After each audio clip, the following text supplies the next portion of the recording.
attendance. Strangely enough, most of the time when I preach, it seems that there's a lot of people here, and we're a little bit sparse this morning. And I usually say that we have a lot because people heard I was going to preach. I won't make that same claim this morning. So that was a joke. Anyway, this morning our lesson is going to be taken from Hebrews, the 11th chapter. And if you'll turn there with me, if you have been if you're a member here, and or you not a member but been in attendance many times in the last several years, you know that we haven't had a Bible class on the book of Hebrews, but we've referenced it a considerable number of times. And what we've learned in those times is the book of Hebrews had one particular purpose, and that was to encourage the Hebrews of the first century who had become Christians. They were under duress. They were under persecution. They were ostracized by friends and neighbors and of their own family. And some of them had even, because of this, begun to turn back to Judaism. And Paul there is some dispute in the religious world about who wrote this book. I believe it's Paul, so I'm going to be using the word Paul the whole time, not the author. So Paul says in chapter 10 says, verse 23, "Let us hold fast the confession of our hope, that it waver not, for he is faithful that promised." They, as I said, they began to turn away from Judaism. And then he says in verse 25 and 26, "But not forsaking our own assembling together as the custom of some is," and that's not missing a Sunday morning. That's talking about forsaking the assembly. That's going away and turning away from the assembly of God. And he says, as the custom of some is, but exhorting one another, and so much more as ye see the day drawing nigh. For if we sin willfully after that we have received the knowledge of the truth, there remaineth no more sacrifice for sin. He begins at this point, after chapters encouraging them. Now, this is a rebuke to them. You're turning away from the very thing that's going to save you. That's what he means when he says if you sin willfully after you've received the truth, he says then there's no more sacrifice for sin. He means if you turn away from Christ, that's your only hope. And and then he rebukes them in verse 31 too, and he says it's a fearful thing to fall into the hands of a living God. But rebukes are fine. Paul told Timothy when he preached the word, reprove, rebuke, exhort with all long suffering. Sometimes we need rebuking, but we need encouragement too, don't we? And that's what Paul begins in chapter 11. Chapter 11 is often called the honor roll of faith, and rightly so. After Paul defines faith as the assurance of things hoped for, a conviction of things not seen, that is, in our faith, we are assured of the things that God has promised us, that they will come to pass.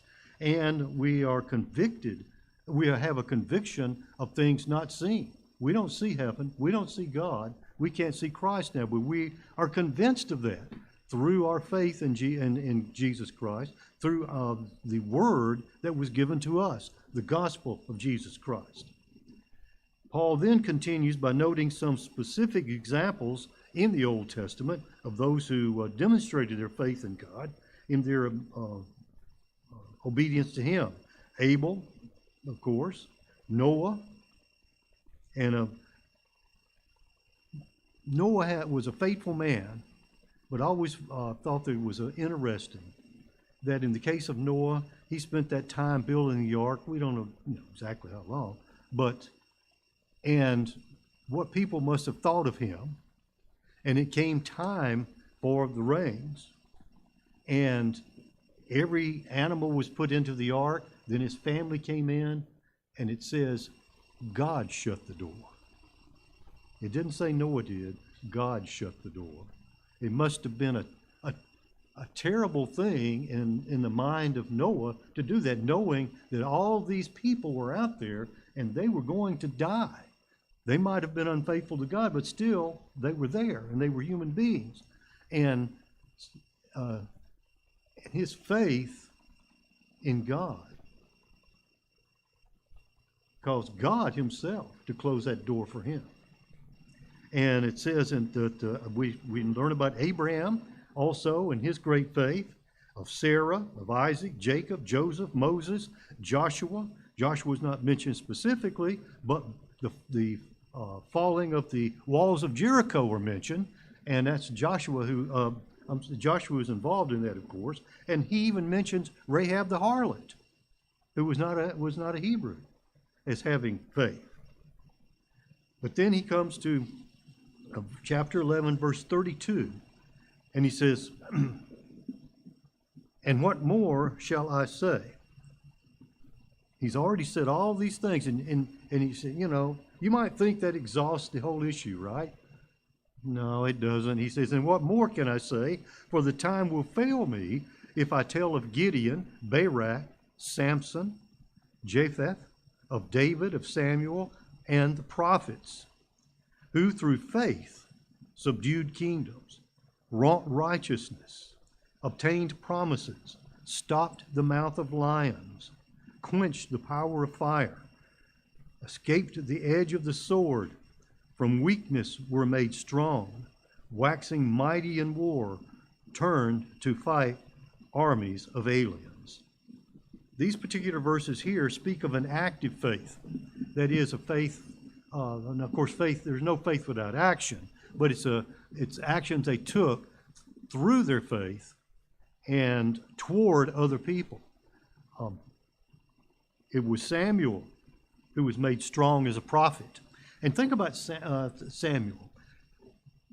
He was the king. He, in fact, had anointed Saul as king. But Saul was now king.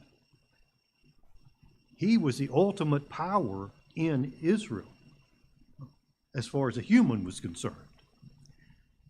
Samuel rebuked him on several occasions. Now, you just don't do that to kings, do you? It takes a great faith to go to a king and say, look, Samuel, you have sinned. Look, Saul, you have sinned. That takes some faith in God. Nathan did the same thing with David, didn't he? David was a king, but David sinned.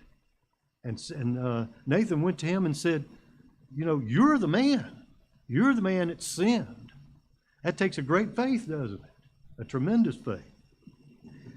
And there were a lot of victories that were accomplished through faith.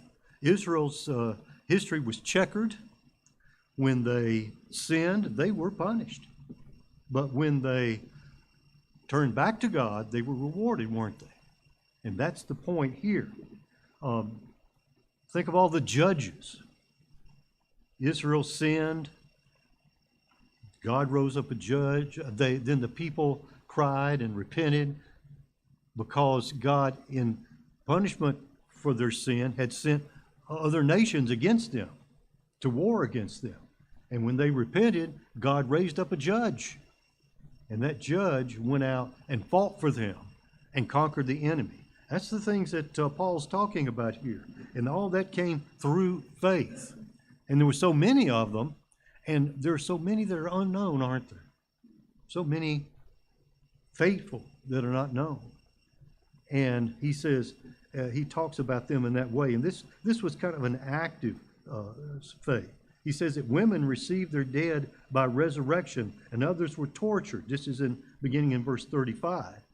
And others were tortured, not accepting their deliverance, that they might obtain a better resurrection. torture in that time, he's going to speak a little bit more, and I'll talk a little bit more in that time, but they were tortured. They weren't just killed or executed, but tortured. And it says they didn't accept the deliverance. What that means is, and they look for a better resurrection, is oftentimes, of course, and you've heard about it, like in the Inquisition, the Catholic Inquisition, they would give the people that they deemed to be unfaithful and going against the doctrines of the Catholic Church, they would give them a chance. They would say, repent and turn away from those things and turn back to the Catholic Church, you see. They would give them an opportunity. And oftentimes, those in the world who tortured people would give them an opportunity and say, look, you're worshiping God, turn away from them and worship our God. Like the Romans did the same thing. The Greeks sometimes did that. It says, you turn away from your God, Jehovah, turn to our God, and we will not kill you. That's what it means when they looked for a better resurrection, is that was considered a resurrection from the dead, because they were as good as dead. But if they took the offer of the heathens to worship their gods, they would be spared. And it says, and others had a trial of mockings and scourges, yea, moreover, of bonds and imprisonment. They were stoned, they were sawn asunder, they were tempted, they were slain with the sword. These are the tortures they received. Paul's getting specific now of the things that were done to them. These were some of the most cruelest of deaths that could be inflicted by men. Before that, though, they would receive scorn, it says. They would be laughed at. Now, you might look and say, well, they're going to kill someone, that's bad. Being laughed at's nothing. But is that true? There was more than laughing at them here. There was a mocking, like they mocked Jesus. And that sometimes can be a great punishment. It can be a great emotional punishment. And it also depends on who that came from. If it comes from family, which in many times it did, because we're talking about the Hebrews here, and sometimes it came from family, that can be a tremendous emotional strain upon people. And it is a persecution, a form of persecution. But it says that they also, I'm sorry, I lost my place here. It says they were stoned. Stone was a terrible form of execution because it took more than just a couple of minutes. That first stone might just hit your leg. It might hit your chest. It might hit, it would be maybe minutes or even longer before enough stones would hit the vital parts that death would occur. And the terrible and awful pain that was involved in that.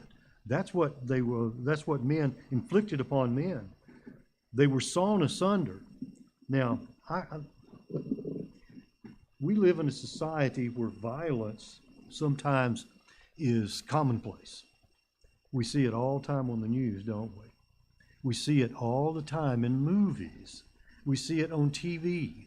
And sometimes we can become anesthetized to it. And it doesn't seem, maybe some of it doesn't bother us as much as it should.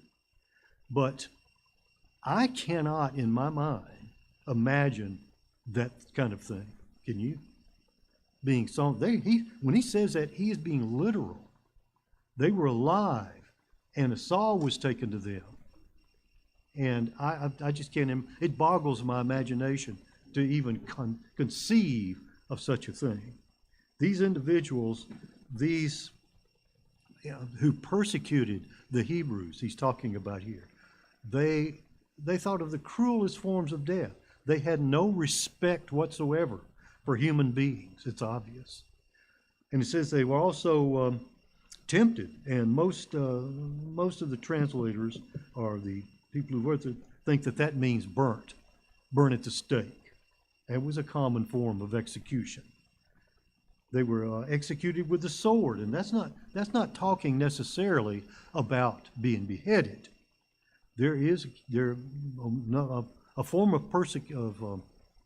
of execution in that day was for an executioner to stand before the person and just hit him with the sword.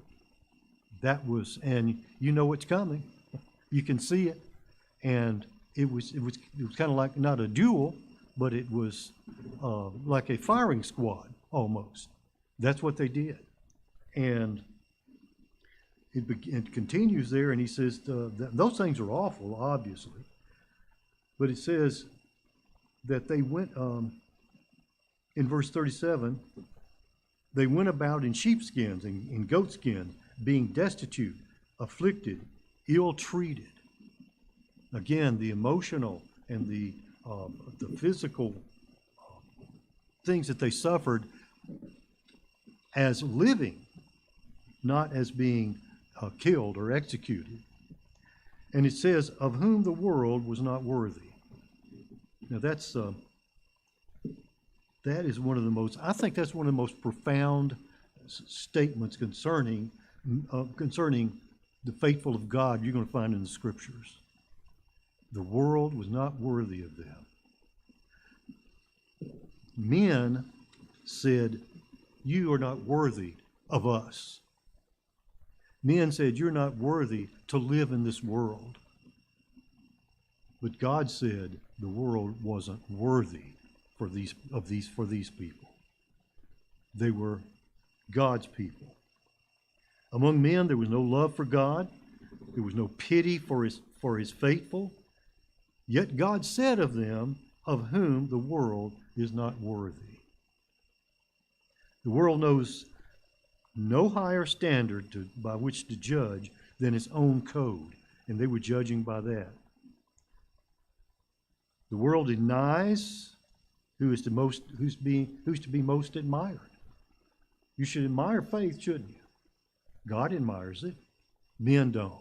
Even today, they don't. And it's a code of the wicked.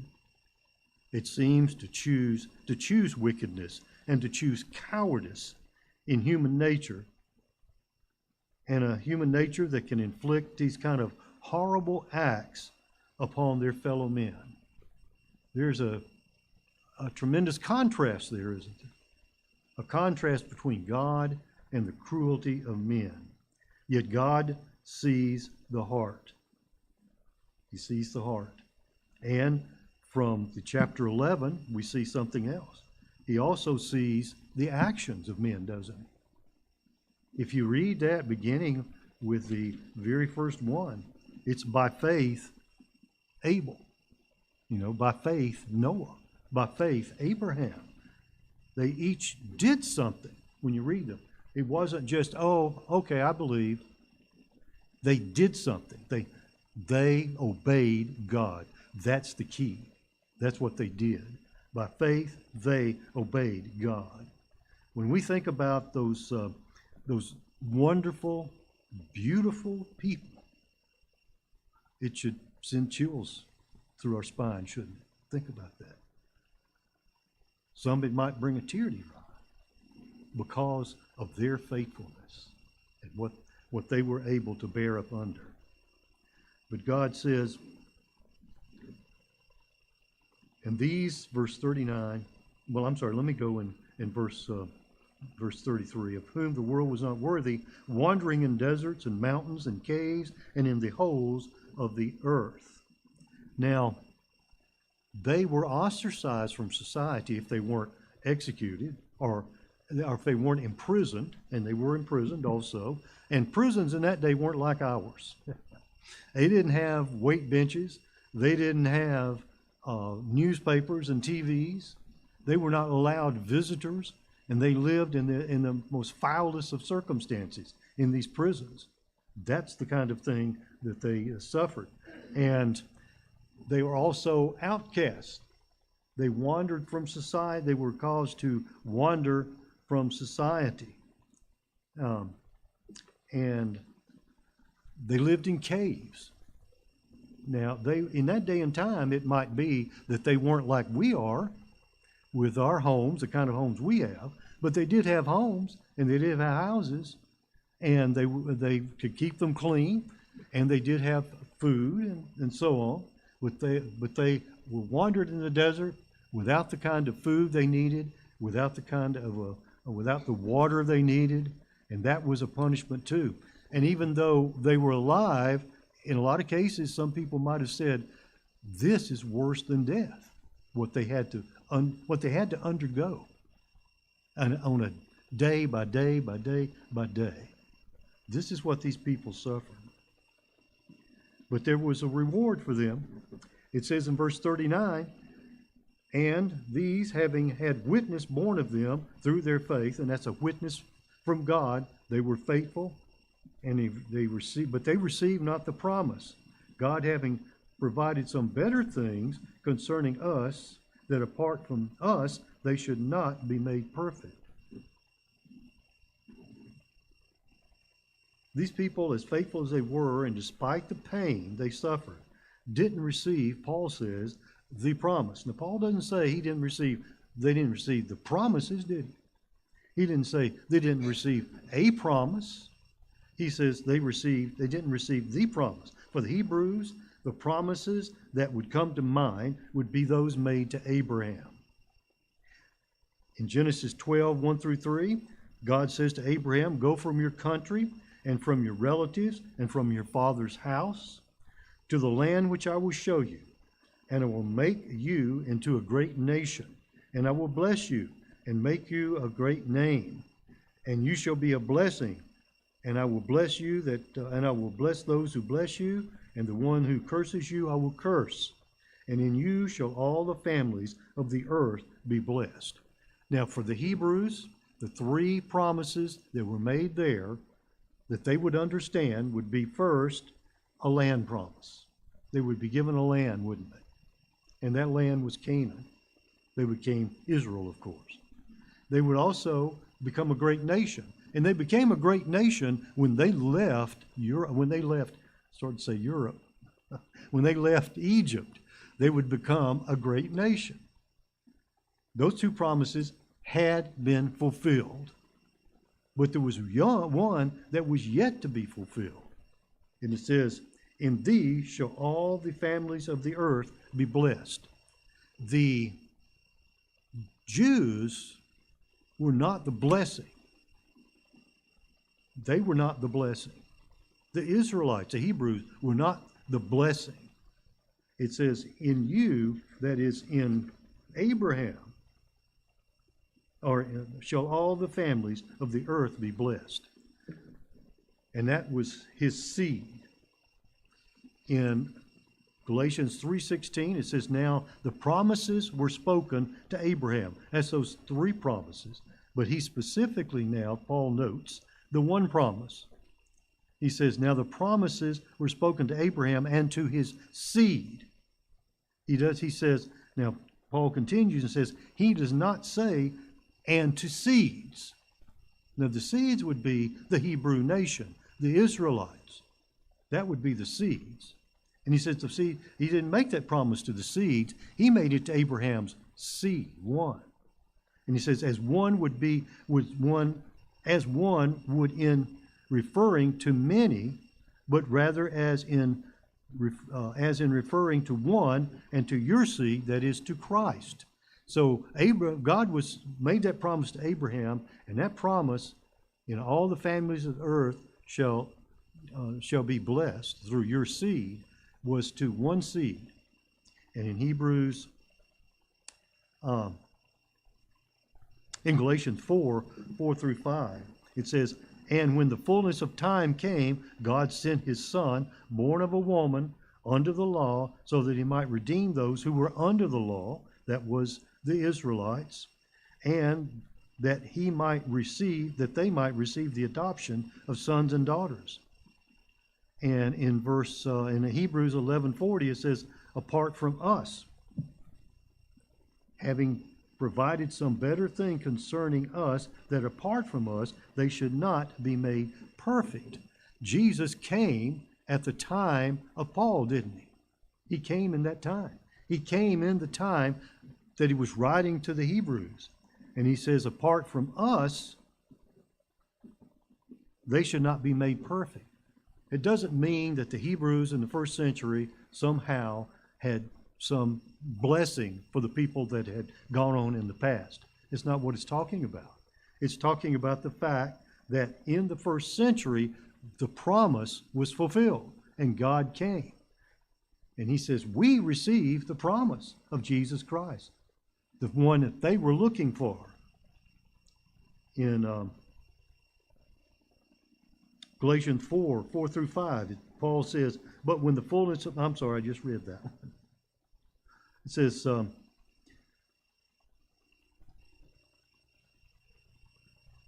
the Hebrews, he says, and you Hebrews, you are faced with an opportunity.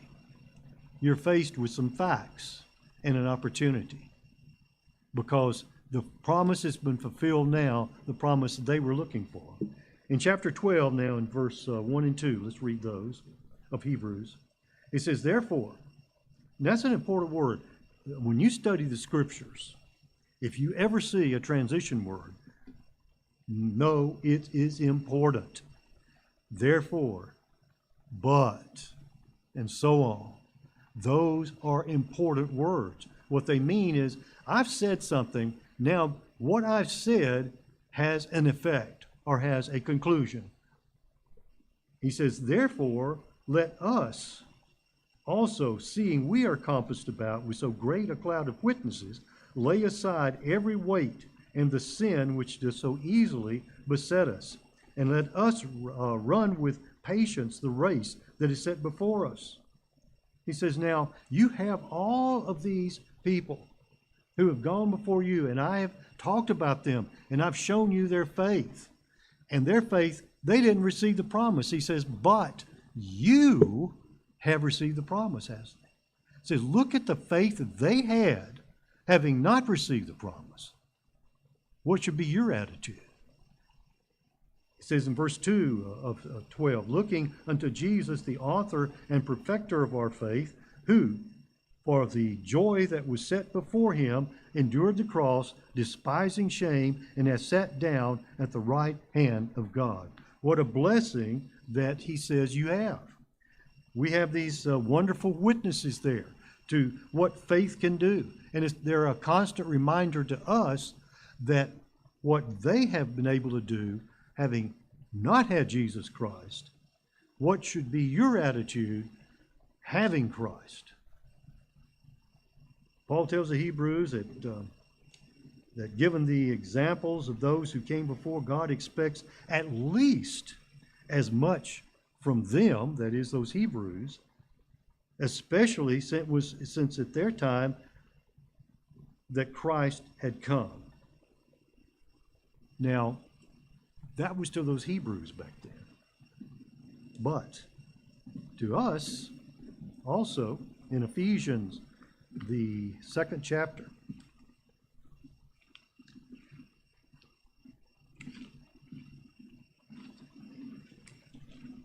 Ephesians, the 2nd chapter, in verse 13, Paul writes, but now in Christ Jesus, ye, now he's talked about the Jews, now he's talking about the Gentiles.